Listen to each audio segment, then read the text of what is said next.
What's going on, guys? SBX here, back with another video, and today we're breaking down everything that is coming to us on February 13th when Elsa Bloodstone drops. Season 6.5 isn't a flashy overhaul, it's a synergy patch.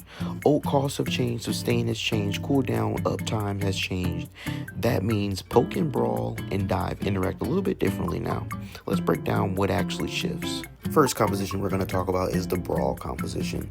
It looks as though Wolverine and Punisher are both getting ult charge reduction, so Wolverine's is going from 3400 to 2800 and Punisher's is going from 3700 to 3400. Lower ult cost means more repeatable fight wins. That directly benefits brawl comps. They thrive on cycling ultimates and forcing extended fights.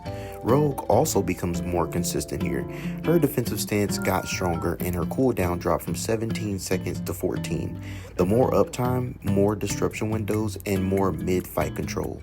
Brawl comps gain stability this season, and I think the most ability they have had since brawl comps have been getting stronger. Like for a minute, dive has kind of ruled, and then poke had their time, and now it's kind of time for brawl to kind of come up a little bit more, so I'm liking to see that. On top of rogue buffs, we also have Thing being a part of the Gamma Charge team up, which also just makes it so Thing does a lot more damage, which strengthens Dive's power in this new meta that we're about to enter into even further, so I'm excited. Now let's talk about Dive and how durable it's going to be in this upcoming patch. Topic of discussion is going to be Venom. Venom is one of the purest dive tanks that we currently have, but it seems as though they're kind of giving him more of hybrid usage by giving him more HP and better ult health conversion, which means he survives a little bit longer after committing to whatever decision he does, whether that's diving or playing a little bit in front line until he makes the decision to go for a dive. But this means that dive comps don't have to instantly delete a target to win. They can extend fights instead of relying purely on burst damage. And if they don't get that burst or that kill, then they don't necessarily have to escape. They can kind of do something different, which kind of adds to a layer of what a dive tank does, which I think is pretty cool. Next, we'll talk about the adjustments to poke, which has kind of been ruling since about season 5.5 all the way up until 6.0. First on our list, we have a buff to Star-Lord's ult. He gets a reduced charge. It's going to 3100 now. I have to look and see what it was previously, but this kind of adds speed and the rotation in poke comp ultimates. Next up, Ultron gets an increased drone range, which helps structured backline setups. It kind of helps support dive characters on their return or on their dive. It just gives them a little bit more of survivability when they're out there, basically. So if you have a dive comp, you definitely want to include Ultron in at least some of them, especially if you're running triple support. Next up, I'm sad about, but Doctor Strange's shield regen was reduced. So passive barrier cycles are now weaker. Poke still works, but it demands cleaner positioning and timing. Next, we'll talk about dive and poke's interaction in this next upcoming patch. It looks as though Phoenix is losing out on 25 HP and Moon Knight loses out on some of his bonus HP.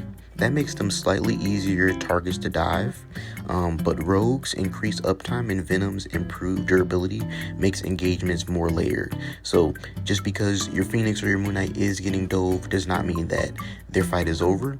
It just means that they have to coordinate with the team a little bit more. So it means that the poke characters are no longer on that autopilot of just shooting into an area. They have to be a little bit more strategic about it because they won't have a strange field to block the damage that they would be taking, and then also they're taking the hit to their survivability. And while dive is also a little bit stronger too, which is essentially supposed to be the check for poke, is dive. So they'll have to just think about their games a little bit more. This patch rewards comps that can shift tempo mid-fight. Venom engages like a dive tank, but he can stay in for a little bit longer now.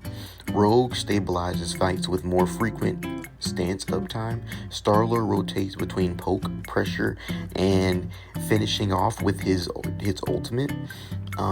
As far as if he's in like a dive, it looks like NetEase is trying to pull us away from rigid compositions and more into hybrid synergies to win the games. Lastly, let's talk about our new hero. Elsa Bloodstone. Elsa isn't just another duelist, she's a hunter with traps, momentum-based mobility, and monstrous ultimate.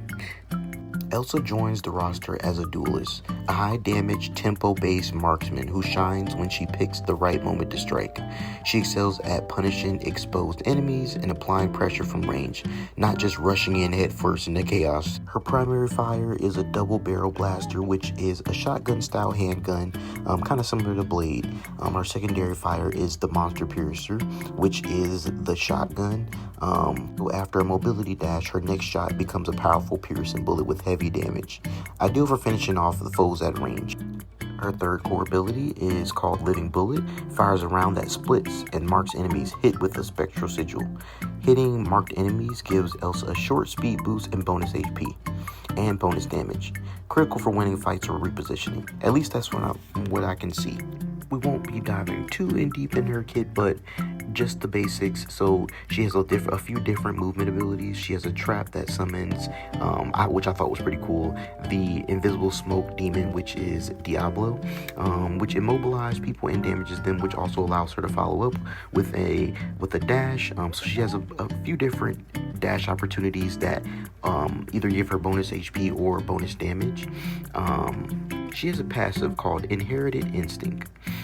When she deals damage, she builds Instinct, which lowers her cooldowns on her movement and utility skills, letting her stay active longer in fights. However, dying resets the Instinct, so surviving matters. So she's kind of similar to Deadpool, which I think is actually kind of cool, whereas it's something that is powerful, but you get less of a drawback on it, which is her passive being reset versus her ultimate. You know what I mean? With Deadpool, his ultimate is getting reset every time he dies. So, last but not least, I think the biggest thing that she brings to the table is her ultimate, Apex Predator. She summons Gladrox, a massive monster that charges forward and drags enemies caught in its path. And you can also recall the demon as well to come back to Elsa, causing it to bite and deal heavy damage at the end of its route.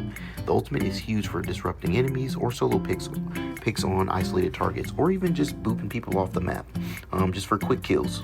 To me, Elsa's strength comes from momentum and precision, not brute force. Holding angles and sight lines, use mobility to set up empowered shots, trap plus follow-up combos, create guaranteed damage windows, build instincts by staying alive and hitting shots. And I think that is actually a really good hero for DPS to learn how to get picks and also stay alive, and also making better decisions when they're picking their engagements. So I think this is a really good hero that they've dropped. In conclusion, Season 6.5 favors more consistent brawl cycles, more durable dive engagements, faster ult rotations, and flexible mid-fight adaptations. It punishes passive, sustain, and sloppy engagements. If you adjust early, you'll get ahead early. Anyways, thanks guys, and stay tuned for another video. Peace, and enjoy Season 6.5.